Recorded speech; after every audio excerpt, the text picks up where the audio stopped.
जी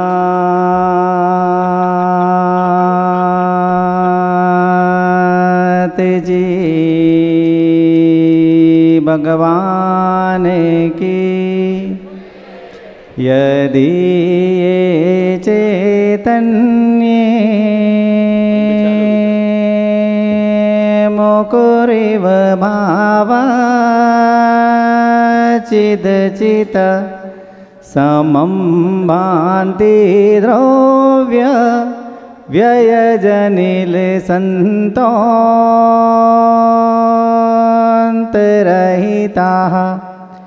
जगत्साक्षी मार्ग प्रकटने परोवानुरिवयो महावीर स्वामी नयन पथगामी भवतु मे महावीर स्वामी नयन पथगामी भवतु मे। वर्तमान शासनाय भगवान महावीर स्वामी की, आचार्य भगवंत गुरुवर श्री विद्यासागर जी महामुनिराज की, वात्सल मूर्ति आचार्य समय सागर जी महाराज की, गुरु से दीक्षित समस्त मुनिराजों की।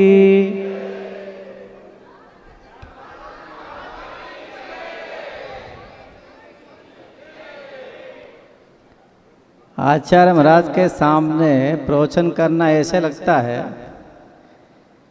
कि यूपीएससी का प्री निकाल लिया, मेंस निकाल लिया और 10 आदमी की बेंच बैठी इंटरव्यू लेने के लिए, ऐसी फीलिंग आती है। मैं सोच रहा था एक प्रश्न पूछूंगा, आचार्य उसका उत्तर दे देंगे, तो आचार्य मानेगा तुम छोटा छोटा बोलते रहो, लंबा बोलो थोड़ा सा। आज भगवान का पूर्व का गर्भ कल्याणक है, हम इस उत्सव में शामिल हुए, वो पहली बार ऐसा नहीं हुआ, हम भी और आप भी कई बार शामिल हो चुके हैं। इस उत्सव को मनाने के लिए, भगवान की भक्ति करने के लिए, पर क्या स्वयं में कभी ये भाव जागे कि हमें भगवान बनना है? हम भगवान की भक्ति करने के लिए तत्पर हैं, तो भक्ति से रास्ता भगवान की ओर भी तो जाता है कि हमें स्वयं भगवान बनना है। कि हम स्वयं भगवान क्यों नहीं बन सकते? क्या हमारे जीवन की इति श्री मात्र भक्ति में ही है, जबकि पाषाण से परमात्मा बनने की यात्रा ही है। तो कभी तो हमारा मन हमसे कहे कि हम भी भगवान बने। एक रास्ता भक्ति का भी होता है, ये बात भी सच है, पर जब तक भगवान नहीं बनेंगे तब तक क्या संसार से मुक्ति संभव है? नहीं। जो भगवान बने उनकी स्तुति करते, पूजा करते कि हे प्रभु आप धन्य हैं, तो प्रभु तो स्पष्ट तो कह रहे सम्यक दर्शन ज्ञान चरितारणी मोक्ष मार्ग, कहे ही नहीं कि मेरे पीछे आओ, ये मोक्ष का मार्ग है, तुम भी आओ। तो क्या जीवन पर्यंत हमारा भाव मात्र भक्ति करने का ही है? नहीं। इतना सरल रास्ता। सबसे पहले कहा गया 16 कारण भावनाओं का चिंतन करो, उसके माध्यम से तीर्थंकर प्रकृति का बंध होता है। या मात्र एक दर्शन विशुद्धि भावना को ही भालो तो भी जग से कल्याण हो जाएगा। तो लोग 16 कारण के व्रत तो रखते हैं, उपवास भी रखते हैं, पर मन में कभी यह आता है कि हमें भी तीर्थंकर प्रकृति का बंध हो?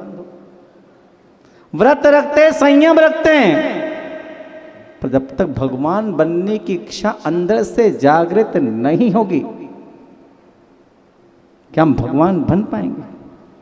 एकमात्र भावना दर्शन विशुद्धि भावना, जिसके बारे में कहते प्राणी मात्र के कल्याण की भावना भाना, कि हे प्रभु, मैंने मनुष्य पर्याय में जन्म लिया है, मेरे माध्यम से जीवों पर उपकार हो, उनका कल्याण हो, ये भावना भाना क्या इतना नहीं भा सकते? क्या हमारे मन में दूसरों के प्रति उपकार के भाव जागते हैं? क्या करुणा के भाव जागते हैं? दया के भाव जागते हैं? अगर हमारे मन में ये है तो सबसे पहले मानव हैं। वो सच्चा मानव ही तीर्थंकर प्रकृति की शुरुआत कर सकता है। उसके बाद और 15 भावनाएं, लगातार इस बात का चिंतन करना कि मेरे माध्यम से जग का कल्याण हो, ये भावना भाना। अगर ये भावना लगातार भाते रहें तो हो सकता है इस कली काल में ना सही, आने वाले समय में हम भी भगवत्ता को प्राप्त कर सकते हैं। पर हमने अपने रास्ते ही बंद कर रखे। हम चाहते तो हैं पर वैसा पुरुषार्थ नहीं करते जिसके माध्यम से हमारी आत्मा स्वयं भगवान बने। अगर पुरुषार्थ करेंगे तो क्या उसका फल नहीं मिलेगा? आचार्य महाराज ने वही बात कही थी कि पुरुषार्थ से इस पद की प्राप्ति होती है। तो आप पुरुषार्थ तो करते हैं संसार घटाने के लिए या संसार बढ़ाने के लिए? हम भक्ति करते भगवान हमारा संसार घटे, और भक्ति करने के बाद जब फ्री होते हैं तो काम कौन सा करते हैं? संसार बढ़ाने के लिए काम करते हैं। तो भावना संसार छोटे करने की और काम कौन सा करते हैं? संसार बढ़ाने का। अगर ये दोनों दूरियां हम आपस में हैं तो क्या हमारा भला होने वाला है? एकमात्र भावना दर्शन विशुद्धि भावना कोई जो अच्छे से भाले, उसके माध्यम से भी तीर्थंकर प्रकृति का बंध होता है। मात्र भावना, सबका कल्याण हो जगत में, सबका भला हो। मैं सच बताऊं, मैंने भगवान महावीर को नहीं देखा। आपने देखा है क्या? कोई बैठा सभा में देखा भगवान महावीर को? मैंने तो नहीं देखा। पर मैंने भगवान महावीर को देखा भी है, इसी धरती पर देखा, अपनी आंखों से देखा है। मेरे गुरुवर विद्यासागर महाराज के रूप में देखा है, जिनके मन में ऐसी करुणा व्याप्त थी कि जब भी कोई भव्य जीवन के चरणों में अपने वैराग्य की गुहार लगाने जाता था, उनसे अपने भविष्य के लिए कल्याण का आशीष मांगता था, उनके कर कमलों से जो आशीर्वाद निकलता था, उनके चेहरे आभा मंडल पे तेज आता था उस समय कि भव्य जिनके चरणों में आया।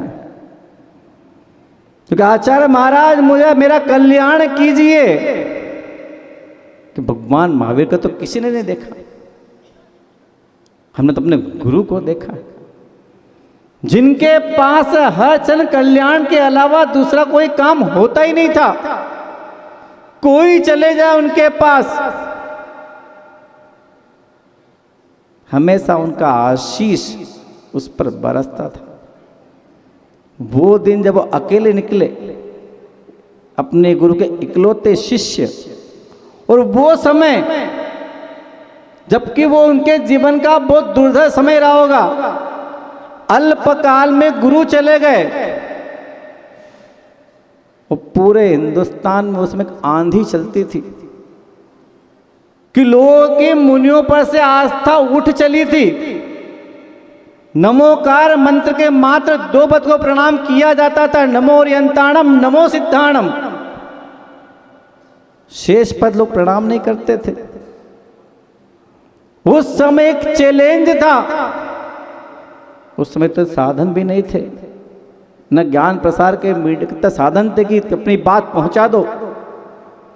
पर धन्य ज्ञान सागर जी महाराज ऐसा तरासा अल्प समय में कि पंचम काल में भगवान महावीर के दर्शन लोगों को करा दिया। जब दीक्षा का समय आया तो भागचंद सोनी के नेतृत्व में अजमेर में एक डेलीगेशन ज्ञान सागर जी महाराज के पास पहुंचा। उस जमाने में जवानों की दीक्षा नहीं होती थी। जब ज्ञान सागर जी महाराज थे जवान को दीक्षा दे रहे थे तो भागचंद जी सोनी के महाराज आप क्या कर रहे हैं? क्योंकि ज्ञान सागर जी महाराज वयोवृद्ध थे, बहुत उम्र दराज थे, कि आप क्या कर रहे हैं? ये लोग हमसे सवाल पूछ रहे हैं। तब ज्ञान सागर जी महाराज ने अपने इकलौते जवान शिष्य पर जो उनका विश्वास था इस बात को आधार बनाकर कहा कि सुनो, मैं इसके ज्ञान के बारे में तो कुछ नहीं कह सकता, पर विद्याधर के चरित्र के बारे में मैं आश्वस्त हूं। समय आएगा वो धरती पर ये जिन सूर्य के नाम से चमकेगा। इतने अल्प समय में अपने शिष्य पर इतना गहरा विश्वास एक पारखी व्यक्ति ही कर सकता है। पर क्या तराशा ज्ञान सागर जी महाराज, कितना गहरा विश्वास था कि धरती पर जिन सूर्य बन के चमकेगा। जब गुरु ने इतना बड़ा दायित्व तो अपने शिष्य को अगर दे दिया, हर क्षण उनके मन में अपने गुरु के प्रति अगाध श्रद्धा रही।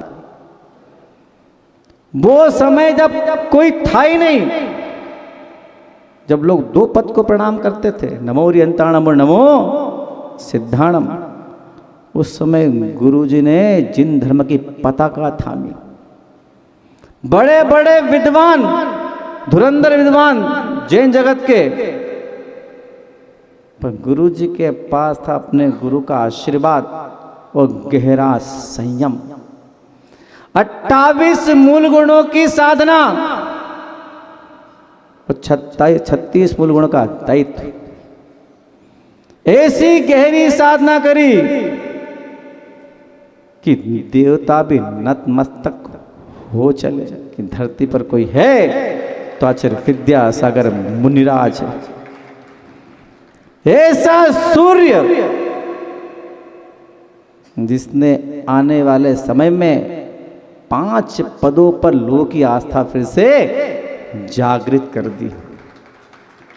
हर क्षण अपने संयम को आगे रख के चले। कभी कोई समझौता गुरुजी ने नहीं किया। अकेले यात्रा की इस भीषण काल में हमने तो आचार्य महाराज को कहा देखा, बहुत भीड़ देखी है। कभी ऐसे दिन भी रहे हैं जब उनके साथ इक्का दुक्का कोई व्यक्ति होता होगा, वो अकेले विहार करते हैं, 1-2 श्रावक होते हो, कोई नहीं। पर धन्य हमारे गुरुजी, ऐसा पराक्रम और साहस उनके अंदर कि मेरे गुरु ने मुझ पर विश्वास किया है कि मेरा ये शिष्य धरती पर रहकर 5 पदों में लोगों की आस्था जागृत कर देगा। वो किया गुरुजी ने। अपने संपूर्ण जीवन काल में ऐसी धर्म की पताका फहराई कि आज अगर किसी जैन मुनि का नाम मुख पे आता है, अच्छा आचार्य विद्यासागर महाराज, लोग भगवान की तरह उन्हें पहचानते हैं। उनके पास तो कोई था ही नहीं। कौन था उनके पास? उनके पास था उनका संयम, उनका साहस और गुरु का आशीर्वाद। हर क्षण मात्र संयम की ही साधना करना। धीरे धीरे कारवा बढ़ता चला गया। पर कहते ना कि जब शुरुआत अच्छी हो तो अंत अच्छा होने में कोई संदेह उत्पन्न नहीं होता। गुरुजी ने, ज्ञान सागर जी महाराज ने मात्र अपने एक चेले को दीक्षित किया। शुरुआत बहुत अच्छी हुई। कैसी हुई शुरुआत? बहुत अच्छी। और हमारे गुरुजी ने भी शुरुआत बहुत अच्छी की, आप लोग समझ गए होंगे।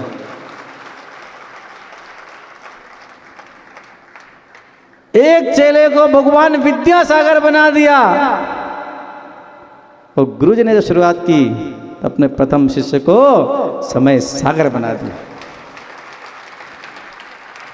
हमारे वर्तमान आचार्य हमारे बहुत सरल हैं, बहुत सहिष्णु हैं। जब भी जाओ उनके पास तो चेहरे पे ऐसी मुस्कुराहट आती है, सारी यात्रा करके लंबी करके आओ, थकान निकल जाती। इतने सहज, इतने सरल, क्योंकि 3 पीढ़ी से शुरुआत अच्छी हो रही है। गुरु ज्ञान सागर जी की पीढ़ी, हमारे गुरु जी की पीढ़ी और आचार्य महाराज की पीढ़ी, 3 पीढ़ी से शुभारंभ बहुत अच्छे हो रहा है, और आगे भी बहुत अच्छा होने वाला है, इस बात का संकेत है। मुझसे कहा गया प्रवचन कीजिए, हमें तो बहुत कम सौभाग्य मिलता है आचार्य महाराज को सुनने का, कहाँ सौभाग्य मिलता है। मैं सोच के आया था कुछ सुनने को मिलेगा, पर आचार्य महाराज बड़ी कृपा उनकी हमारे ऊपर। ऐसे सहज आचार्य हम लोग सोचते, इतने सहज हम लोग कैसे बन जाएं, पर सोचते ही रहते, हो ही नहीं पाते। प्रयास करते हैं, कुछ कदम चलते हैं, फिर लौट आते हैं। तो आज की मेरी शंका यही थी कि हम इतने सहज कैसे बने। अब उत्तर भले बाद में दे दीजिएगा, शंका मेरी आज है कि हम चाहते हैं सहज होना, पर हो ही नहीं पाता। आप दिन भर लोगों को इतना सुनते हैं, फिर भी आपके चेहरे पर हमेशा मुस्कुराहट बनी रहती है। हम तो किसी एक से बात कर ले 3 साल आती है हमारी खोपड़ी के ललाट पे कि कहाँ से मिल ले हम। आप लगातार लोगों से मिलते रहते, बातें करते रहते हैं, पर एक क्षण भी आपके जिह्वा से कभी मां सरस्वती विदा नहीं होती। जब भी आपसे मैंने कोई शंका की, आपने बड़े सहज भाव से कहा कि मैं आगम के अनुसार अपनी बात रखता हूं। धन्य प्रभु आप, इतनी गहरी आपकी जिनवाणी के प्रति आस्था आखिर हमारी कब होगी। हम तो आपसे आशीष में ही मांगते हैं कि हमारे गुरु ने हमें दीक्षित किया, आप यही हमें आशीष दें कि जीवन के अंतिम सांस तक मां जिनवाणी हमारी जिह्वा पर विराजमान, जैसे आपके जिह्वा की शोभा बढ़ाती है, ये प्रसाद हमें भी मिले कि हम भी मां जिनवाणी की सेवा कर सकें। धन्य ऐसे आचार्य इस युग में, इस कली काल में, जो गुरु के द्वारा दिए गए दायित्व को कितनी सहजता और सरलता से अपने कंधों पर लेकर चलते कि मेरे गुरु ने मुझे दायित्व दिया। अक्सर कहते हैं कोई दूसरा मार्ग नहीं है, मैं तो मात्र दोहरा रहा हूं। जब कुछ सब कुछ आपका ही है, उसके बाद भी आप में इतनी सहजता और इतनी सरलता कि मेरा कुछ नहीं है, मैं तो मात्र दोहरा रहा हूं। इसके अंदर इतनी गुरु भक्ति हो, क्या वह धरती का भगवान नहीं है? हम अधिकार पाना चाहते हैं, जरा सी सेवा करके वो थोड़ा सा कसक पड़ जाए, अरे महाराज जी आपने तो हमारी तरफ ध्यान ही नहीं दिया। और ऐसे आचार्य जिनका हर क्षण अपने गुरु की भक्ति में ही बीतता रहता है, हर बार मैं कुछ नहीं कर रहा, सब गुरु जी का, सब गुरु जी का। ऐसी लघुता, ऐसे महान पद पर बैठने के बाद भी ऐसी लघुता आ जाना, यही महान व्यक्ति का लक्षण है। अपनी संपदा से कोई भी बड़ा बन सकता है, कोई बड़ी बात नहीं है। अपने गुणों से बड़ा तो कोई महान व्यक्ति ही बनता है। और हम सबका सौभाग्य है गुरुजी चले गए हमारे बीच में से, इस बात की जो दुख है कभी भर नहीं सकता। पर जाते जाते हम सब की बागडोर एक निपुण दक्ष आत्मनिष्ठ साधक के हाथ में देकर गए कि तुम घबराना मत, विचलित मत होना। ज्ञान सागर जी की परंपरा है, मैंने उससे आगे बढ़ाया और उसी विश्वास के साथ ये परंपरा में सौंप कर जा रहा हूं। जब गुरुजी गए तो एकदम आंखों के सामने अंधेरा छा गया। अब क्या होगा, क्या होगा जिन धर्म का। पर जैसे जैसे वक्त बीता, उस समय ने अपनी यात्रा की और आचार्य समय सागर प्रकट हो गए। अब कोई डर, कोई संदेह नहीं कि गुरुजी ने जिस वृक्ष को खड़ा किया अपने पुरुषार्थ से, अपने संयम से, वो काल के अंत तक वैसे ही पल्लवित होता रहेगा। एक योग्य आचार्य का मिलना किसी भी परंपरा के लिए बहुत पुण्य का कार्य होता है। योग्य आचार्य के बिना संग विकटित होता, बिखर जाता है। पर हम सबका पुण्य, धरती का पुण्य, गुरु जी के जाने के बाद एक योग्य निष्णांत आचार्य के हाथ में बागडोर है। हमसे कोई पूछे अब आप कैसा फील करते हैं, बिल्कुल वैसा ही महसूस करते हैं जैसा गुरु जी के समय महसूस करते थे। धन्य हो गया ये जीवन कि गुरु जी ने शुरुआत बहुत अच्छी की थी। सने सने धीरे अपने शिष्यों का निर्माण करके, जबकि आचार्य महाराज को हमने बहुत करीब से देखा है। हम लोग ब्रह्मचारी अवस्था में थे तो स्वाध्याय होता था तो आचार्य महाराज कभी गर्दन उठाते ही नहीं थे, चाहे स्वाध्याय 1 घंटे चले कि 2 घंटे के 3 घंटे, गर्दन उठती ही नहीं थी। धन्य कहते जो महान होते हैं वो कब गुण ग्रहण कर लेते मालूम ही नहीं पड़ता। आज मालूम पड़ा कि आचार्य महाराज ने गुरु जी के कैसे गुण ग्रहण किए, आज आप सबके सामने प्रकटित है। आप संदेह नहीं किसी बात में कि गुरु जी जो बात कहते थे, वो जो कह कर गए, वो हर बात अक्षरशः पूरी होगी। आज गर्भ कल्याण का दिन है। हर माता चाहती कि मेरी कुक्षी से तीर्थंकर की तरह बालक जन्म ले। हर माता चाहती ना जो माँ बनी। कौन सी माता नहीं चाहती, हाथ उठाए जरा। सब माताएं चाहती अगर माता बनी है तो कि तीर्थंकर बालक मेरी कुक्षी से जन्म ले। पर क्या इतना आसान है तीर्थंकर बालक को जन्म देना? हमने भगवान महावीर को नहीं देखा, पर इस धरती पर एक माता को देखा है जिसने एक नहीं 2 तीर्थंकर को जन्म दिया।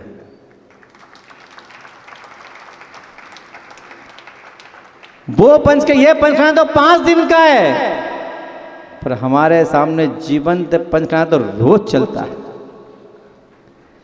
एक तीर्थंकर आचार्य विद्यासागर महामुनिराज और दूसरे तीर्थंकर आचार्य समय सागर मुनिराज। धन्य ऐसी माता जिसने ऐसे रत्नों को जन्म दिया। उस श्रीमंती माता ने कौन सा पुण्य किया होगा जिसके 4 पुत्र और 2 पुत्रियां सब के सब महाव्रती बने। एक भैया शेष रह गए थे, पर धन्य हमारे गुरुजी। पहले भजन गाते थे ना, तीनों भैया निकल गए। अब कौन सा गाते हो? चारों भैया निकल गए। कि अंतिम भ्राता घर में थे,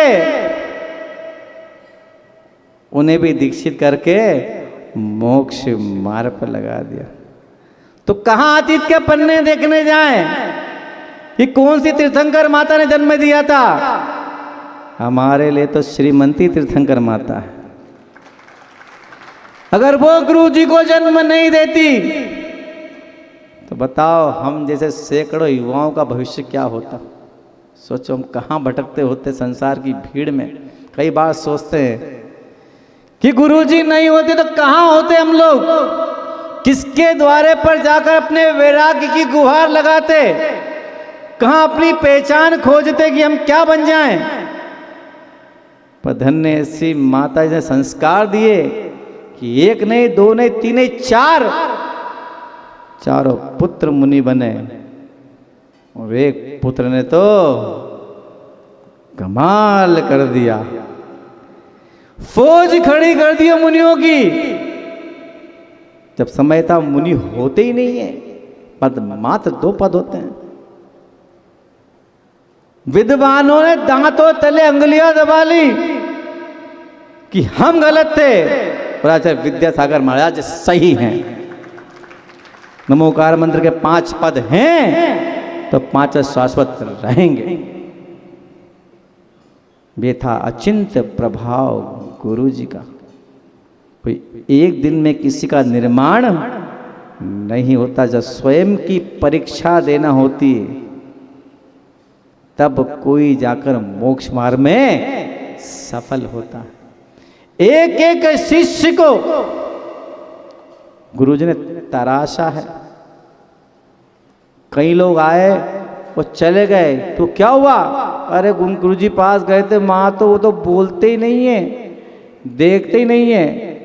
तो इस रास्ते तो सब गुजरे। पूछो जितने बैठे यहाँ पे, कौन नहीं गुजरा रास्ते से? गुरु जी बिना परीक्षा लिए कभी किसी को सबमिट नहीं करते थे।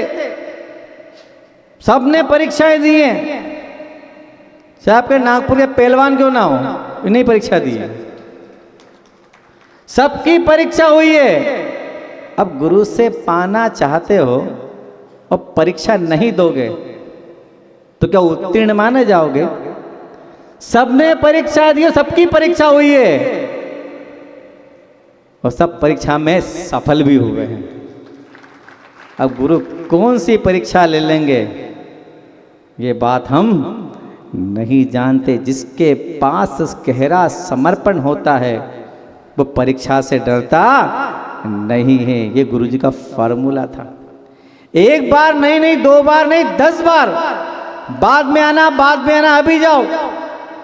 जिसको अपना गुरु विद्यासागर महाराज को ही बनाना है वो कहीं नहीं गया, वो वहीं रहा उनके चरणों में। कि एक बार नहीं 100 बार आप हमें अलग कर दें, पर हमने आप में भगवान महावीर को देखा है, पर हम आपके नहीं भगवान महावीर के शिष्य बनना चाहते हैं। हम आपके चरण छोड़ेंगे नहीं। और धन्य गुरु जी परीक्षा लेने के बाद स्वीकार भी करते जरूर थे। और ऐसी करुणा, गुरु जी को स्पेशल भोजन तो करते ही नहीं थे। करते स्पेशल भोजन?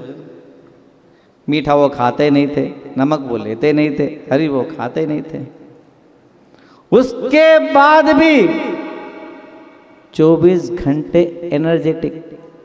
आप लोग तो नहीं जाने कौन को समस्या लेके जाते थे उनके पास, उठे और चले गुरु जी पास। पर कितने प्रसन्न होकर, कितने दत्त आपकी बात को सुनते थे, क्योंकि बात का उत्तर देते थे। तो लोगों को संतुष्टि मिली तो कारवा बढ़ता चला गया। आज गर्भ कल्याण का दिन है। स्मरण करो कि उस माता ने 16 सपने देखे थे। कितने देखे थे? 16 सपने। एक से लेके लगातार 16 सपने तक। क्या 16 सपने ऐसे ही दिख गए थे? उस माता ने भी अतीत में पुरुषार्थ किया, तब कहीं जाकर उसकी कुक्ष में तीर्थंकर बालक आए। एक से लेकर लगातार 16 सपने देखे और हर स्वप्न का अपना एक फल था, पर सारे फल मिलते एक ही जगह जाके थे कि भावी बालक तीर्थंकर के रूप में धरती पर धर्म का बड़ा प्रचारक होगा। धन्य ऐसी माता जो आज के दिवस, आज पूर्व गर्भार्ध है ना, पूर्व आज वो 16 स्वप्न देखेंगी, उनकी कुक्षी में तीर्थंकर प्रभु का जीव आएगा। क्या आप भी 16 स्वप्न देखना चाहते हैं? बताइए कौन सी माता चाहती? सब माता चाहती है कि हमारी कुक्षी जन्म ले तीर्थंकर बालक। तो तीर्थंकर की माँ को तो ना आपने देखा तो हमने देखा, पर हमने श्रीमंती माता को जरूर देखा है। उसी की आराधना कर लें कि मेरा बालक तीर्थंकर भले ही ना बने, आचार्य विद्यासागर, आचार्य समय सागर जरूर बन जाए। तो कली काल में ये भी संपन्न हो गया तो भी बहुत बड़ा काम हो जाएगा। समय कितना हो गया भैया? 5:10।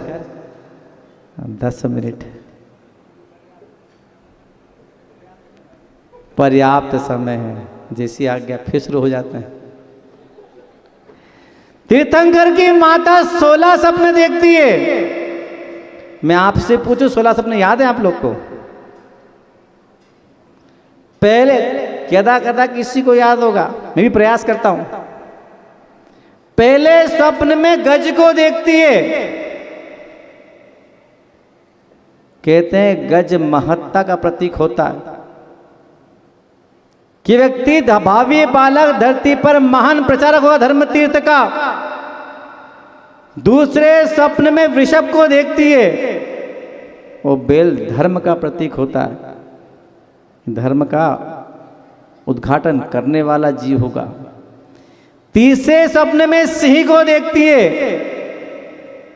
कि भावी बालक बल, साहस और शौर्य का प्रतीक होगा। चौथे स्वप्न में 2 सुंदर मालाएं देखती है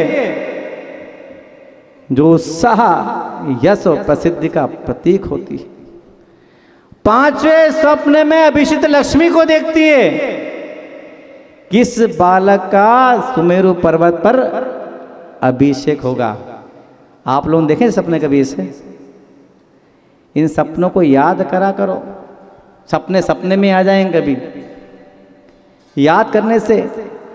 छठा स्वप्न देखती सूर्य को, सॉरी चंद्रमा को, कि भावी बालक जगत में शांति स्थापित करेगा, संतापित जीवों को शांति प्रदान करेगा। 7वें में सूर्य को देखती है कि बालक मोह अंधकार को और अज्ञान अंधकार को धरती से नष्ट कर देगा। 7 स्वप्न पूरे होने के बाद माता ठहरती नहीं है, अभी और भी देखती है। 2 पूर्ण कलश देखती है कि आने वाला बालक अक्षय निधि का स्वामी होगा। आप गुरुजी पास जाते थे ना? कई लोग बैठे सभा में कहते महाराज जब से गुरुजी के चरण पकड़े हमने पीछे पलट के देखा ही नहीं। तो जरूर श्रीमंती माता ने अपने स्वप्न में 2 पूर्ण कलश देखे होंगे कि जिसने गुरुजी के चरण पकड़े हैं उस संसारी जीव का तो भला हो ही गया। 2 पूर्ण कलश देखने के बाद 2 मत्स्य युगल देखे, जो इस बात का प्रतीक है कि भावी बालक अनंत सुख का स्वामी होगा, अनंत सुख का भोग करेगा, अनंत मोह को त्याग करके। अभी स्वप्न की यात्रा यहां रुकती नहीं है। उसके बाद माता सरोवर देखती है। ये इस बात का प्रतीक कि बालक अति संवेदनशील और वात्सल्य की प्रति मूर्ति होगा। यात्रा आगे चलती है, फिर माता सागर देखती है। सागर बहुत गहरा होता है कि भावक बालक बहुत गंभीर प्रवृत्ति का होगा। उसके बाद माता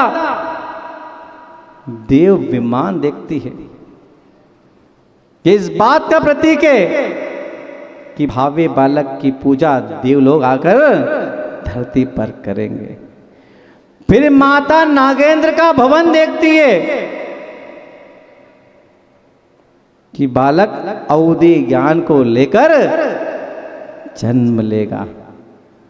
फिर माता रत्न सहित जटिल सिंहासन देखती है कि संपूर्ण पृथ्वी पर इस बालक का प्रभुत्व होगा और वर्चस्व होगा। इस बात का प्रतीक होता है।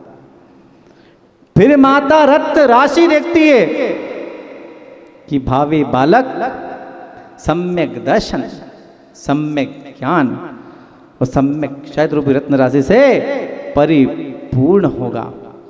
अंतिम स्वप्न जो माता देखती है, निर्धूम अग्नि के अपनी तप के प्रभाव से ये सारे कर्मों को अशेष करके संसारातीत मोक्ष अवस्था को प्राप्त करेगा। इस तरह माता क्रम से 16 सपने देखती है। 16 स्वप्न देखने के बाद उनके गर्भ में तीर्थंकर बालक आते हैं। ये माता न जाने कितने जन्मों से कौन सा साथी से पुण्य इकट्ठा करके उस बालक को जन्म देती है।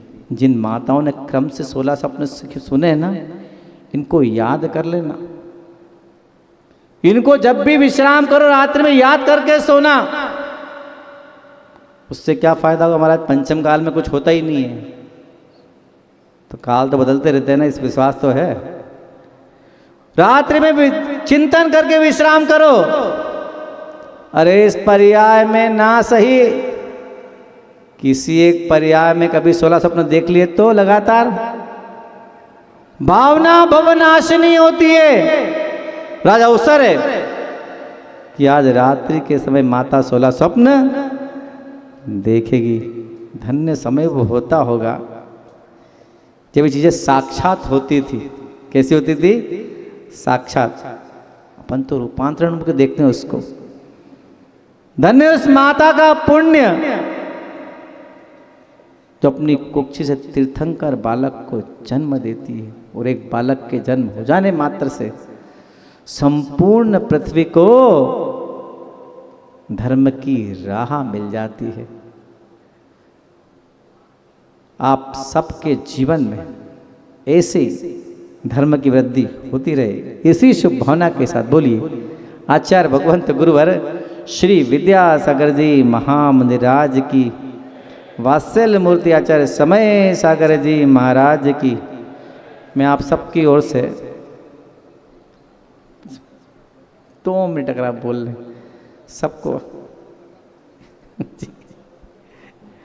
बोधि समाधि परिणाम शुद्धि स्वात्मोपलब्धि शिव सौख्य सिद्धि चिंतामणिं चिंतित वस्तुदाने त्वं वंदे मानस ममास्तु देवी।